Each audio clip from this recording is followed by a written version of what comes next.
The Giants have just taken a 4-3 lead over the Angels as we're taping this in the top of the ninth. Just thought I'd let you know.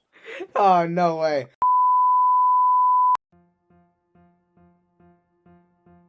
Have you ever wanted a podcast that did it all? Sports, politics, world events. Well, you have come to the right place, because you are listening to C&C Talks.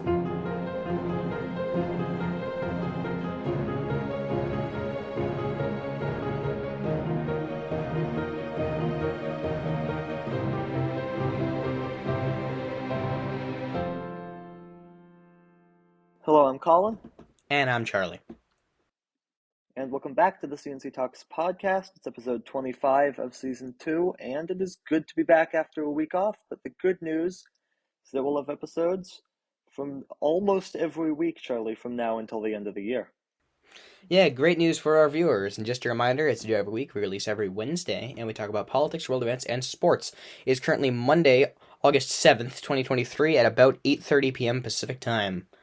Yeah, and it's a relatively short politics section this week, given the Congress on vacation until mid-September, at which point they'll have just 2 weeks to pass a budget to keep the government funded, and that's something that we'll definitely talk about when we get there. But that leaves really the only big story in politics right now: Trump again being indicted, Charlie. Yeah, he was indicted again, and actually, going back to your point, this is just relatively a shorter episode in general, but yeah, let's get back to politics. Trump has been indicted for a third time. This is a huge one, in fact. This is relating to January 6th. So yet again, more indictments on him, and yet again, will this really do anything to him? In terms of his election chances. We talk about that a lot, right? But I also feel like we're asking the wrong question, right, Charlie? The only thing that's asked every time that Trump gets indicted is, how is this going to impact his election chances, right? Yes, of course. If Hillary Clinton was to be indicted 3 times in 2016, something tells me that that's not the first thing that would pop to people's minds. Absolutely not. Right? It would be everybody, and not even just Hillary Clinton. Any other politician from any other era of American history. Correct. And I think that part of it, yes, is that it's so pointless for the media to call on Trump to drop out of the race. They've done that. They did it after Access Hollywood in 2016, right? And we know he's not going to drop out. But by treating it the way that we treat it, right? These are serious, serious charges, right? He is charged. It's not just the actual actions of inciting the insurrection, but the general plot to overturn the election results. These are the most serious charges that any president, or really even, I'd argue, elected official has faced in, at least since the Civil War. Right? We can't normalize that. No, and right? If this country is to survive, we can't. And I feel like that's what we do so much when we just say, oh, well, is this going to have an effect on Trump's re-election chances? My opinion is, why does that matter? The question that we should be asking is, how is it possible that there's a guy who's been indicted on trying to overthrow the government, and he's not only running to retake that spot in the government, but there's a pretty good chance that he could win. Yeah, that's the absolutely terrifying thing. That he could win, and it's not just a non-zero shot. He has a good chance, a 33% chance, right? I'd give him at least a 1 in 3 shot. Yeah, so, and I think the other important thing is this is not his first indictment. This is the third one. Any other candidate, as I said earlier, got 1, especially 2. That's it. Their party should not allow them to be let alone run, but be the face of the party.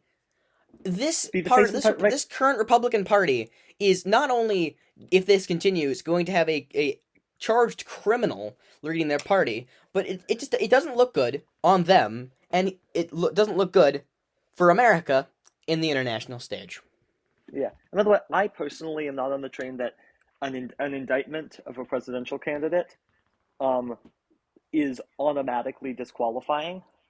I think that obviously it hurts them, especially if it happens during the campaign. I think that there are some cases, though, like if somebody got indicted for something 20 years ago, I think that there's certain cases where that's not disqualifying. But he's been indicted 3 times. One of them was for basically election interference in 2016 for the hush money, right? The second one was for stealing classified documents from the government. And the third one was for literally trying to overthrow American democracy.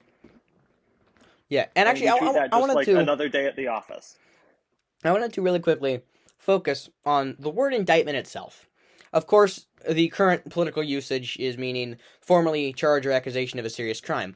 But I feel like another definition that is used is it is a situation in which is bad and deserves to be condemned. And what a statement that truly is. Yeah, and here's the thing: is right, he's celebrating the indictment. Trump is, right. Well, it's sort of. He's scared out of his mind by the indictment, as he should be, because if convicted, as he probably will be, he's looking at the rest of his life in prison, right? But he's also celebrating it politically, right? Because he knows it riles up his base, and that is terrifying, right? There are people That is that absolutely consider terrifying. him being arrested, to be an asset, right? It's terrifying. Committing crimes is good, according to them. Yeah, the more crimes you commit, the more favorable you'll be looked on by your constituency, which is not good. Yeah. So and I don't think you need us to tell you that. So I'd like to get into this case a little bit. This case was brought in D.C. against Trump, which Trump is now trying to get a change in venue on that case because he does not like his chances with a D.C. jury, given the political leanings of the District of Columbia. So the judge to oversee the case will be Judge Chutkin. So an Obama appointment. However, confirmed by a vote of 95-0 by the Senate. Basically, every Republican senator voted to confirm this judge. So nobody should be going on about how this could be a partisan hack. It's just not the case. Trump, though, I think that there's a non-zero chance that we could see pre-trial detention, Charlie, because basically the only condition of Trump's release was he can't talk to or threaten, I guess, witnesses, prosecutors, the judge. He's been doing quite a bit on Trump's social. There's hearings set up for some sort of penalty. I doubt that we're immediately going to get pretrial detention, but if he keeps doing this, I think that that is something that we could absolutely see in this case. Yeah, and the question is, is it needed? I think possibly, if he continues to threaten the judge, I think that action may as well be brought upon him, because, of course, the safety of the judge in this case is absolutely important, as it is in any case. As well as the witnesses and the prosecutors, right? That is of the utmost importance. You can't just go out and threaten the judge and the witnesses and the prosecutors. Anyone else that did that would immediately be thrown in jail until their trial. One other quick thing about this indictment. So it's four charges, 3 of them conspiracy, 1 of them obstruction. Very, very serious charges, all relating to the events surrounding January 6th.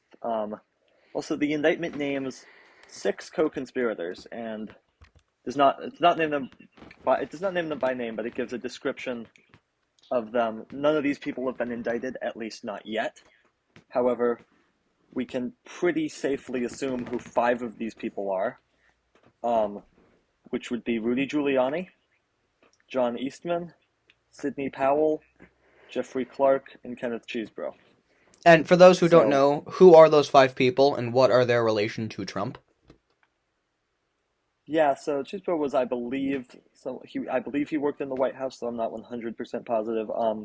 Rudy Giuliani was Trump's personal lawyer, obviously the former mayor of New York City, in hot water himself for a sexual misconduct lawsuit that we which we got talked more about a details few about, weeks ago.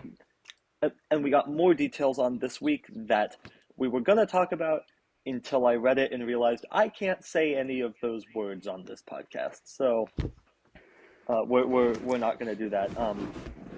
Giuliani was most known at that time for showing up at the Four Seasons Total Landscaping in between a dildo shop and a crematorium, having hair dye leak down his face, farting during a hearing, and many other incidents. John Eastman, another one of the crazy Trump lawyers, he spoke at the Trump's rally at the Ellipse that day. Sidney Powell, maybe the craziest of Trump's lawyers, and that's saying something. She tried to get a letter of marque from Congress to And go what into and what does that Germany do? and steal stuff.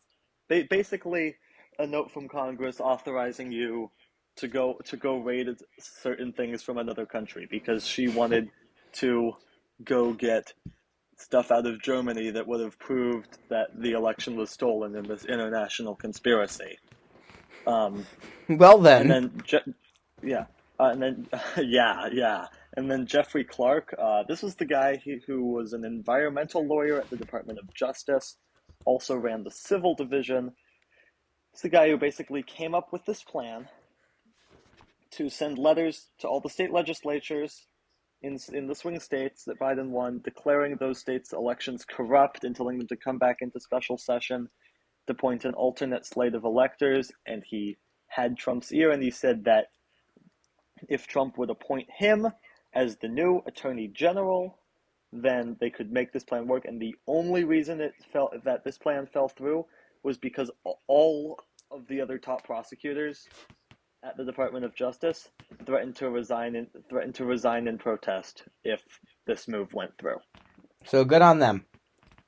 Yeah, I mean, it's truly all the best people. Let's move on It's now yeah. to the world stage. Wait, Charlie. You got more? Because there was another Trump indictment.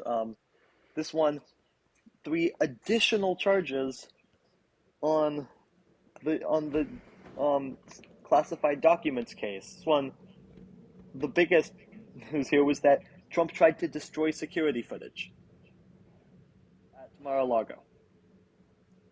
Not supposed to do that. Very criminal. Yeah. I mean, imagine you hear that there's a Trump indictment, and like, no, it's not that one, not the one in Georgia, for trying to overthrow the election there, or the one for trying to overthrow the government on January 6th. No, don't worry, it's just us adding a couple additional charges onto this already 37 count indictment where you tried to steal classified documents. Yeah, it's just that one, and don't worry, you can still vote for this guy. So, new record unlocked. Indictments. Yeah. Enjoy. I hope he enjoys his 300 plus years in jail. Yeah, no kidding. Now let's move to the world stage. Now that we're done with the indictments, until he gets another one in about 5 minutes. Charlie, you joke about that, but there's a good chance that either this week or next week we will see him indicted in Georgia. The Russia-Ukrainian conflict continues on. The Ukrainian counteroffensive still continues, though progress has seemed to slow down ever so slightly, as well as continued missile attacks from both countries continue as well, with Russia still attempting to break Ukrainian morale.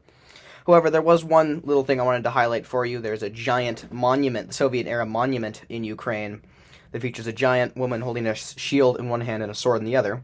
The Ukrainians have now removed the hammer and sickle that was on the shield, which is an old Soviet insignia, and have instead put the Ukrainian, I don't know what to call it, the kind of triangular spear kind of like design, the tip of the spear design, I don't really know what to call it, the national symbol of Ukraine. They put that on where the hammer and sickle formerly was, as a symbol of Ukrainian resolve. Yep. And you want to give us some updates on events in Niger and some new developments with the U.S. relationship with Taiwan. Yes, that Western Africa, not always the most stable region, has yet another one of their countries fall to a coup. Mali had one recently, and Niger also has had another one. Of course, one of the more destabilizing factors in that area actually is the Russian Wagner group, who was causing chaos in Ukraine and in Russia when they attempted their coup. But this continues to be a problem for Western Africa, as a lot of their armed forces do rely on these mercenary units from other nations that do tend to cause chaos and sow deceit within these countries. So we hope that this conflict and this coup ends peacefully and the civilian government is restored. Yeah. And finally, in world events, Charlie, an update in Taiwan. Yes. The U.S., in attempting to shore up Taiwan, has announced a military aid package as China continues to ramp up its aggressiveness towards the island of Taiwan. As you may know, Taiwan is the Republic of China, which formerly controlled mainland China until they were kicked out by the communists in the late 1940s. Speaking of China and Russia, a small force of their ships was actually spotted in U.S. territory before being spotted by U.S. ships. I don't know exactly how that is developed. I just saw that this morning, and I thought it would be worth a mention. We'll, of course, be continuing updates on all of those as they develop. Let's move on to sports. Yeah, and Charlie, it's been a wild couple weeks in sports since we left. Uh, we've got the big stories. Obviously, the Women's World Cup, conference realignment. Talk about some big developments in Major League Baseball. So we'll start with the Women's World Cup, and I promise we will get to the United States Women's National Team. How about we talk about them though at the end of this segment? We'll kind of recap the rest of the World Cup as it's gone so far, and we'll start with the conclusion of the group stage. We'll start with Group A, which was actually a pretty incredible group. Norway looked bad until they didn't, coming up with a huge win over the Philippines, advanced them into the knockout stage with Switzerland winning that group fairly comfortably. Australia, a big win over Canada, and Nigeria is getting a draw with Ireland. It's enough to get those two countries through. Charlie, very, very disappointing for Canada. Came in as a team, the defending Olympic champions, with a real chance to win it all, just did not live up to the hype at all. No, they absolutely did not. And, I mean, one quick point here. They had a penalty kick in They their game did. against Nigeria. And they had Christine Sinclair come on to kick it. Would have been her a goal in 6 different World Cups for her, a men's and or women's record. She missed. If she had made that, Canada would be going to the knockout stage. The North Americans just score. seem to have the North Americans seem to have a problem with penalty kicks, as we'll see later when we talk about the U.S. Well, we'll get to England, though. Actually, England won a penalty shootout, so Can't can't insult them yet. The world's turned upside down, hasn't it? Yeah, world's really turned upside down. We'll get to that too once we start to talk about the knockout stage. Yeah, Sinclair did not score a goal in this World Cup. Group C, Japan and Spain, they really dominated the whole way, but was really shocking to see Japan get a 4-0 win over Spain in that final group stage game. Japan looking every bit like a favorite, potentially, to win the entire thing. Yeah, they have looked really good so far. Yeah, well, England, they won all 3 of their group stage games. They beat Denmark, China, Haiti. Denmark also advancing, thanks to a win over China. Haiti actually looked pretty decent against England, though, Charlie, only losing by 1. Would have been really cool to see them do something. But no, they did not win any of their 3 games. Yeah, did not win any of those games. We'll talk about Group E, the U.S.'s group, at the end. Other groups, France winning Group F fairly comfortably. Jamaica also advancing. A really impressive showing from them. Sweden also looking like a potential favorite. They Well, advance along with South Africa. I think the big surprise from Uh, Group F is the fact that Jamaica advances over Brazil. Over Brazil, yeah, that's a big one. And then Group H, Germany, Charlie, number 2 ranked team in the world, What is a out. disaster this World Cup season has been for them. Yeah, Colombia and Morocco. They are the 2 countries that advance. And I gotta say, Charlie, there was a lot of talk about how when the Women's World Cup decided to expand to 32 teams from 24, given how in 2019 there were some teams in that World Cup, right? Like Thailand, for example, that just were not competitive at all. Um, is this good, or is this just going to be worse competition? No, the competition has been significantly better than it was at any previous edition of the Women's World Cup, right? You see powerhouses like Canada and Germany going home and Brazil in the group stage, right? Women's soccer is growing on an international level. That's a big deal for the sport and for Yes, it women's sports is. in general. Let's move on to the U.S.'s group, Group E. The Netherlands took the top spot, winning 2 of their 3 games with 7 points. The U.S. also advances barely, edging with 5 points, edging out Portugal's 4. And last place in that group was Vietnam, who actually ended up with a goal differential of -12, allowing 12 and not scoring in the entire tournament. Yeah, let's talk about this United States team for a minute. Obviously, they then went on to lose in penalty kicks to Sweden in the knockout stage. With so far as at the time of this taping, Japan advanced over Norway, Netherlands advanced over South Africa, Spain advanced over Switzerland, Australia advanced over Denmark. England won a penalty shootout over Nigeria. By the time that this is out, France will have played Morocco, Colombia will have played Jamaica. We'll see how those shake Colin, out. Yes. do you remember what happened last time we talked about Morocco? Yes, I do. They're gonna do it again. They're gonna do it again. So I might be wrong. But I think that they're in the same spot in the bracket as they were last time. Yeah, and they can get revenge again with because they're playing France again. On France, they could. I don't know if it'll happen. We'll see. It would be awesome if it did happen. It would be awesome. All right, but let's talk about the U.S. The United States in the group stage was awful, right? They were straight up awful. They won by 3 against Vietnam. It should have been a lot more than 3, Charlie. They a 1-1 tie against the Netherlands. I thought that they did look decent against the Netherlands. Not were they the better team?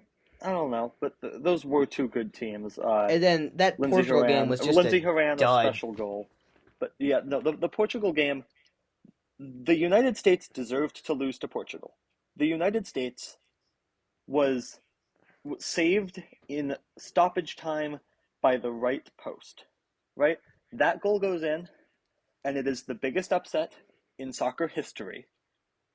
It is the worst day for United States soccer ever, ever, men's or women's, and it didn't go in. It hit the post.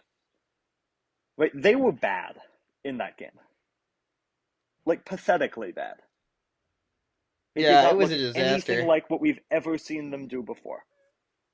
And Now, then come the round of 16.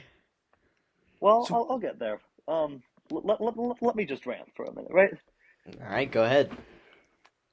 This is about tactics. This is about personnel decisions, right? And we'll get to this when we talk about the knockout stage as well. But Megan Rapinoe should not have played. She was awful. Look, I have all the respect for Megan Rapinoe. Everything that she has done on the field in her entire career, all that she has done off the field for the sport of soccer, or in women's soccer, right? So much respect for her. She's cooked. I'm sorry. Right? She should not have played. Sophia Smith should have started at the 9 spot, right? Alex Morgan just did not fit with the system. Rose Lavelle was the best player. You didn't start her for 2 of the group stage games. Obviously, the yellow cards meant that she was unable to play in the knockout group game, which was actually probably for the best because it forced their coach's hand in making changes making tactical changes. It was just a bad system. Bad tactics. I blame mostly the coach, Latko Andonovsky. He should not be coaching another game for this team. We'll get to the round of 16 because they were playing Sweden, a really good team, and you know what? They looked like the better team against Sweden. They changed things. They looked really very good against Sweden. They had all the opportunities. There was very few moments in that game where I felt like Sweden had a good chance to score. On the other hand, the U.S. seemed to be having opportunities every 2 minutes, right? And Sweden's goalie put up a spectacular performance in that game, right? Can't be frustrated about that. I really cannot be frustrated that it was tied 0-0 after 120 minutes, even though the U.S. was the better team. By the way, that marked 210 straight minutes that the U.S. had not scored a goal at the Women's World Cup. Then it goes to penalty kicks, right? And Sweden's goalie, who has been amazing the entire game, she never had to make a save. Rapinoe boots it high. Sophia Smith boots it way high. Kelly O'Hara, who they brought in just to take penalty kicks, off the post. I'm sorry, that right there, that is not on Vlatko Andonovsky, folks. I didn't have a problem with who he had to take penalty kicks, right? Rapinoe has a track record. We all know that, of making penalty kicks. As bad as she was in that game, she has a track record taking penalty kicks. She should have been taking one. She did. She hasn't missed one since 2018. Miserably. Yeah, she failed miserably. Sophia Smith, she had the chance to win the game for the United States. She failed miserably. And Kelly O'Hara, that was hit one off the post. I get that occasionally you're just going to miss the frame on a PK. It's going to happen every now and then. It should not be happening 3 times in a round. Make the goalie make the save, because almost every time they're not going to, because they have to guess right and then still execute. Just put the ball on target. And they could not do that. The best penalty kick of the 7 that the United States took, of which they made 4, the best was by Alyssa Nair, the goalie. Oh, and by the way, she had a pretty good block and then almost saved the game. The U.S. lost by a millimeter. It was in heartbreaking fashion, right? This was a dark day for U.S. soccer. The women's team at the end of the day, it's the 9th edition of the World Cup. Never before done worse than 3rd place. They failed. They failed to meet all expectations that were set for them. Right? It's as simple as that. They failed. And I get that sometimes you're just going to fail, and sometimes a soccer game like that doesn't go the way you want it to. But you had every possible opportunity, and instead you embarrassed yourselves. Embarrassed yourselves in the group stage, too. They literally created a time slot for a knockout stage game just for the United States, because they thought that the U.S. was going to win the group, and they blew it. So instead, the Netherlands and South Africa were playing at that time, when it was the middle of the night in both those countries, and the U.S. was playing at 5 a.m. Eastern Time on a Sunday. You blew it. You hurt. You hurt your relevancy at this tournament. That's a fact. We can get into the comments by Carly Lloyd and Alexi Lawless and how it's not a mentality issue. It's not that they lack the will to win. It's not that they're arrogant. It's not that they are that there's a whole bunch of off the field issues. It's especially rich coming from someone like Carly Lloyd, who is one of the most arrogant people in the sport of soccer. But right, it was tactics. You can blame the coach on that, and it was execution. Yeah, just looking at the talent, U.S. in general. Charlie, the talent is there, right? Julie Ertz, she had another great tournament. Sophia This Smith team looked had a every chance and bit they just of blew a it. rising star. Yeah, Trinity Rodman, Lynn Williams, they looked good. What's her name? Naomi Goma. They blew it. And yeah, just looking in at the U.S. embarrassing fashion. Yeah, looking at the U.S. in general, the Women's World Cup was a disaster, and in the Men's World Cup in Qatar was also just an abject failure for the U.S., losing out in the round of 16 as well to the Netherlands. That one wasn't even close. Netherlands beat them 3-1. Well, it wasn't close, but they also met expectations. Yeah, the men's team does not right, have as big expectations. Right, because Is it just that the rest of the world's catching up to the U.S. in women's soccer? In a way, yes, but right, like the men did just as well as the women. Now, should this hurt the whole equal pay thing? No, they should still be equally paid. And right, let's also remember, Charlie, that this team's biggest legacy is what they did for the sport of women's soccer, right? That is this team's biggest legacy. But they are risking irrelevancy, and it's kind of sad to see them blow it in this spectacular fashion. And real quick, to all of the people out there, all of the Americans who call themselves America First Patriots, right, who are rooting against this team, nothing says America First like literally rooting against America because you disagree with their personal beliefs, right? People have the right to express their personal beliefs. You don't have to agree with them, but that doesn't mean that you need to be rooting against America. Charlie? Absolutely not. I've said my piece. Yeah, I agree with you completely. I just think it's ridiculous that some of these people are so angry against this team, who I understand they failed their expectations and it was an abject disaster for them, but I agree with your point completely. Let's move on now to the conference realignment in the world of college sports and the absolute collapse of the Pac-10 or Pac-12. Pac-12, yeah. Well, now it's it was the Pac-10, then the Pac-12, and now the Pac-4. And now there's reports that California and Stanford are in talks with, wait for it, the Atlantic Coast Conference. And the fact that Washington State and Oregon State are in talks with the Mountain West. So we've gone from the Pac-10 to the Pac-12 to the Pac-4 to the Pac-0.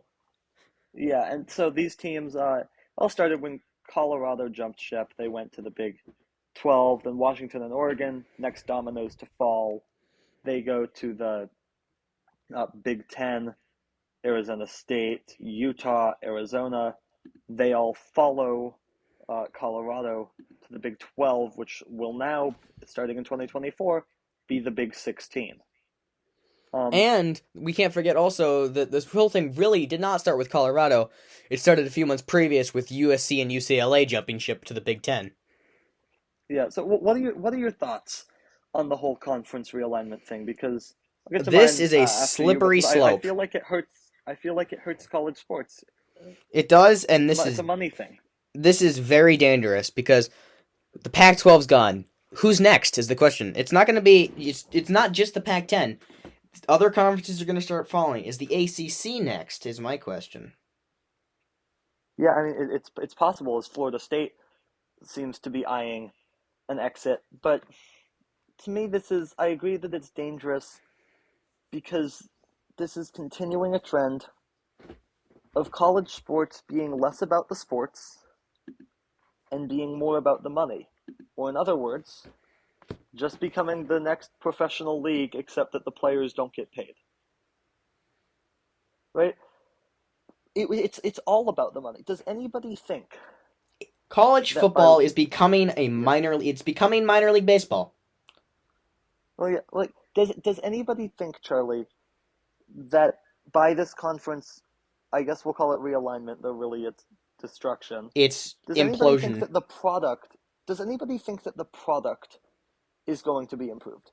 Does Absolutely anybody not. The think that this is good for the student athletes who are allegedly still students? I mean, I get that football's a big moneymaker, but what about the tennis players? What about the tennis players at Washington, the University of Washington, who are now sometimes going to have to go travel to Rutgers, right? What about the softball players Arizona who are going to have to travel to the University of Central Florida, right? All so that a few people, specifically university presidents and TV executives who already are not short on cash, just get a few extra bucks. What are we doing here, folks? Really, what are we doing? Yeah, what are we doing? Another group I think that is asking themselves, "What are we doing?" is the management of the Los Angeles Angels, which actually segues really well to the MLB trade deadline.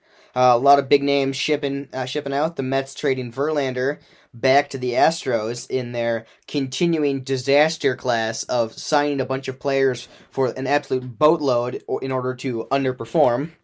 The Angels decided to keep Ohtani in order to completely collapse out of the trade deadline, and we have some news from the Orioles suspending a broadcaster over what he said about the Tampa Bay Rays. All right, let's get into it. Let's start with the Mets, right? Because that Scherzer move and the Verlander move, to me, this is the Mets punting for a while, right? They got prospects back. I'm not going to doubt Steve Cohen's ability to just spend large amounts of money, but that doesn't seem to be the direction that they want to go right now because it's not working for them. It's a It is disaster. not working at all for them. Now, question: do you want to rant about the Angels first, or shall I? Go ahead. All right, I trust that you have some good stuff on this coming too, though. Oh, you know I do. Los Angeles Angels of Anaheim. Stephen A. Smith said it first, but you're irrelevant. I'm sorry, right? You not only do not trade Ohtani, who you're going to lose this offseason for nothing, by the way. You go and got your already miserable farm system for Lucas Giolito and Ronaldo Lopez. What are you guys doing? Like seriously, what are you guys doing? Right? You just got swept by the Mariners. No, not just the Mariners. The 2023 Mariners. Yes, the 2023 Mariners. Right? In a 4-game series. In Anaheim.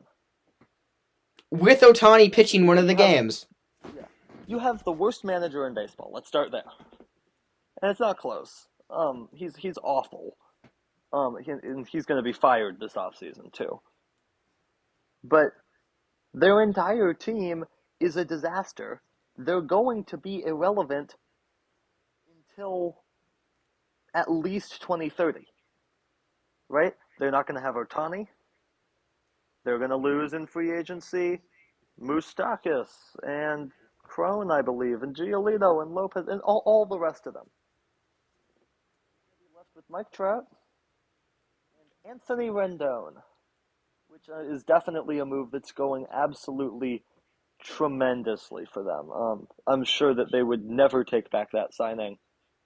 And honestly, what's Trout's value right now? Because he's injured just as much as Rendon is. Right? Do you think that the Angels could actually get a good deal if they traded Trout? Not that that's something that they're going to do. No, Probably they not. can't. They're a disaster. They haven't had a Nothing winning has gone season their way.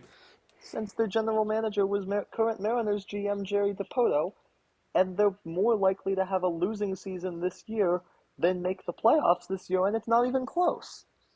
Yeah, by the way, their current score today, they are up 2-3 on the Giants. Oh, come on. So That's they may unfortunate. they may possibly actually manage to get at least one win today, but Well, they're that's first in what, 7 games? yeah, their first one in August, but it really doesn't matter. They're essentially doomed. Yeah, looking at their schedule, they have three in San Francisco. Then they play Houston, Texas, and Tampa. Oh, it's They're over. they're done. It's so over. They're It's done. so over. They're And, 7 games out. it doesn't matter I because think they're after 8 games out. even if you have Cincy and the Mets after that, the Angels are done. No one cares. Good night, LA. Let's move on. Anaheim. I don't care if they say they're the Los Angeles Angels. It's bad. It's bad, guys. I mean, Some other trades if that you I talk thought to were the A, notable. I mean, I will say if you talk to the A's, you can maybe get to have their stadium in Las Vegas. If not, I would start looking at the housing market in Shanghai. Yeah. Some other trade. Michael Lorenzen, Charlie, traded from the Tigers to the Phillies. What did you think about this one? I think this was a good move on the part of the Phillies. I don't think they gave up too much. They really did boost that their roster, their pitching staff. I think that was important for them. They are still making, I think, a push to the playoffs. Are they in playoff? Are they in a wild card spot as of now? I think if they're not, they're very, very close. I can check. That NL wild card race is wild at the moment, though. Oh Right? no, That it seems like the is Marlins, ridiculously close. Yes, Diamondbacks, The Philadelphia and Phillies two are the are all top wild card falling. spot. They are the top wild card spot. All right, it's a fascinating one. Uh, Pitching market, by the way, was absolutely wild at the deadline. I mean, we could talk about Paul Sewald to the Diamondbacks. Charlie, what's your thoughts on this move by the Mariners and the Diamondbacks? I like it. I don't think trading Seawald was necessarily a good idea, but I do think Canzone will be good for the foreseeable future. I can't remember the other prospect that we got, but I'm excited to see him in Yeah, Ryan action. Bliss. We haven't seen anything from Josh Rojas yet, but I think we will eventually see him um, start to perform better. Giving up Seawald wasn't great, but in the games that we haven't had with him, we are still the league's best bullpen, so I don't think we lost too much, especially considering I understand that Paul Sewald was a clubhouse leader, but I think J.P. Crawford is really coming into that leader role as well as, obviously, Julio Rodriguez, so I don't think we're short on leaders as of now. And Eugenio Suarez. I mean, make him the captain, actually. Right? Yeah, I just an absolute RBI machine. Oh yeah, The Mariners absolutely. are I said this a few months ago. I said it a few months ago. They're right in the thick of it. When the Mariners get hot, there is not a single team in the league that's gonna stop them. I told you in June that they were starting to Yes. do it. I was wrong. No. I was wrong in June. Yes. I'm not wrong this time. Now, Look out San you're right. Diego The question and look is, out Toronto, cause here we come. I mean, the question is, did they dig themselves too deep of a hole? Right? They are still 3 games out of the playoffs as we tape this, right? They're not going to win all the rest of their games. Is 90 wins going to be enough? Can they even get to 90 wins? We'll find out. Well, but By the way, can Texas as we're taping this, good? the Giants have just taken a 4-3 lead over the Angels as we're taping this in the top of the ninth. Just thought I'd let you know. Oh no way. The question is, can Texas keep up? They've gotten some good wins. Admittedly, they just stomped a Marlins squad that has apparently fallen apart all of a sudden in a recent series. They're Yes. they're gonna sweep the A's, I imagine. But eventually, they're gonna start having problems. You have to imagine that team is good, but it's weird to understand why they're good. I don't see this lasting very long, and we'll see if they can capitalize it. Houston's flying up behind them. Seattle, I think, will stay good. Their schedule for the rest of the year isn't too awful. They have that really difficult stretch. If you can just stay 3-4 games behind them, you have 7 against Texas and 3 against Houston to end the year, and you can knock them off right at the end of the year. I would not count the Mariners out in this division yet. And also, that September schedule, Charlie, that's looking a lot easier than it originally looked, right? The Mets are falling apart. The Angels are done. And the Reds. And the Reds have collapsed, too. Yeah, those looked daunting. They don't at the moment. Right? We'll see what happens. Now, you alluded to it earlier. The Orioles have suspended broadcaster Kevin Brown after he basically just stated some facts about how the Orioles had in the last couple years struggled against the Rays while they were performing well this year because the Orioles owner apparently thought it sounded too negative. This is ridiculous. Do you agree, Charlie? Oh, absolutely. That's like for example, if I suggested that you didn't like Formula One and I was removed from this show. Yeah, I mean, I know you would love to do that, but no, because it's factual. I don't enjoy Formula One. I don't diss on Formula One. It's just not something that especially interests me. That and that's perfectly fair. Yeah. Let's talk about Domingo Germán, the now most recent perfect game thrower. He's now in rehab for alcohol abuse after an incident, shall we say, Charlie, in the clubhouse. Yes, actually, the game that I went to, I was in New York recently on vacation. He was apparently scratched for armpit discomfort, and I believe that's that not was quite what it was. No, it's not quite what it was. Colin, I'll let you explain exactly what went on. Yeah, he laughed at a player being sent back to AAA. He got in an argument with manager Aaron Boone. He flipped a couch. He destroyed a TV. They eventually sent him to the sauna to sweat out the alcohol, which does not seem like good practice. Seems like No, it's it going to give doesn't. you a heart attack. Meanwhile, their rookie on the mound well, was giving up home runs every 5 seconds. Yep, that is indeed what happened. And finally, let's talk about what I guess is a more enjoyable baseball topic. There was a fight, like a big fight. Like the Mariners and the Angels from last year? Well, I don't know if it's quite that big, but it's funnier. I saw this, so Colin, I'll let you take this one. Yeah, just thought I'd let you know that the Giants are now up 6-3 on the Angels.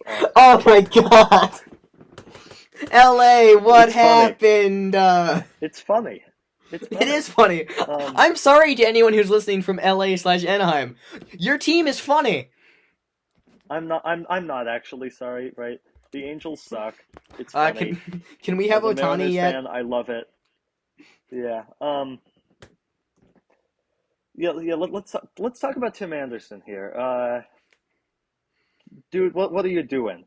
You just got KO'd on a baseball field by a guy getting restrained. I love the White Sox. They're just a disaster. They're sleeping in their bullpens apparently during games. Like, it's kind of insane how dysfunctional they are, and I thought that firing Tommy La Rosa might solve it. Nope. Their window, to the extent that they had one, I think it's closed, Charlie. Oh, and no, absolutely. But what is it with teams that are just an absolute mess this season? The White Sox, the Angels, obviously the A's, the Mets. The Mets. Especially the Mets. the Yankees. Yeah, I mean, yeah, and fair even enough with the Yankees. even to a lesser extent, teams like St. Louis and Colorado. Yeah. And Pittsburgh starting the season 20-8, only to currently be 10 games under 500. Yeah, it's sad. Let's talk about Joe Burrow, Charlie. What didn't go wrong here? Oh, just the Bengals, just an absolute disaster. That core, their offense with Joe Burrow in it, I would say is arguably top 3 at least in the league. But without him, this is just a huge disaster. He had he got injured during training camp, I believe. How long is he out for? I think he could be out until October potentially. So does this change the calculus for you on who's winning that division?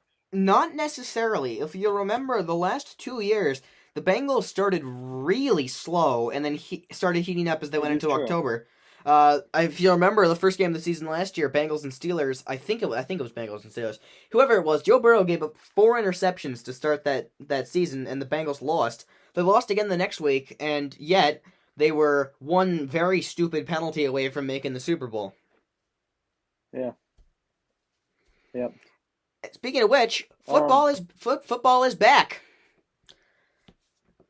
The Hall of Fame game. Back. It was the Hall of Fame game. Yeah, and the winner was the Browns over the Jets. Browns, Now, after does it matter? defeating the Jets, with Hall of Famer Zach Wilson manning the Jets core. Now, does it matter? No, it doesn't. Right? It's just preseason football. There's no reason to read anything into it. But it's fun to see football back, Charlie, and I cannot wait for the regular season to begin. My favorite combo of quarterbacks: Deshaun Watson, Aaron Rodgers, and Zach Wilson.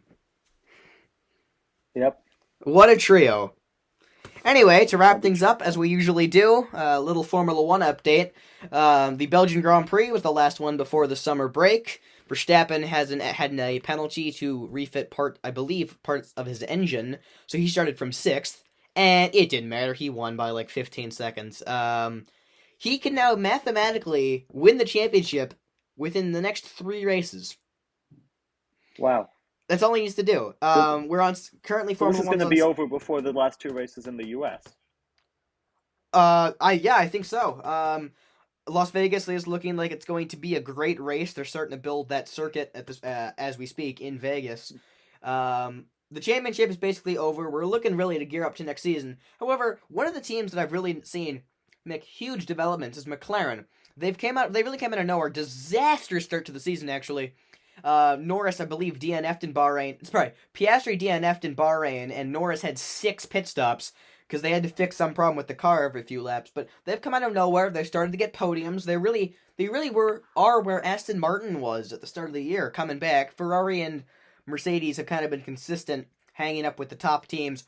Red Bull's in a league of their own, and Verstappen is even in a league of his own. He has just been unchallenged this entire year. But we are on summer break currently until the end of August. We come back to Max's home race at Zandvoort on the Dutch coast at the end of August. All right. Yeah, two quick things before we go ahead and get out of here. First of all, the Giants scored another run. I'm going to look really silly talking about this if they blow it in the bottom of the 9th. Because everyone listening to this will know about it because this isn't coming out for a couple days after we're taping it. No, we will know if the Angels got swept though. Yes. Second of all, Charlie, do you remember beginning of the episode you said we're looking at a pretty short one. We're over 50 minutes now. Yeah, well, we talked quite a bit about not only the Trump indictment, but also we had to stop every 5 seconds to watch the Angels continue to just die.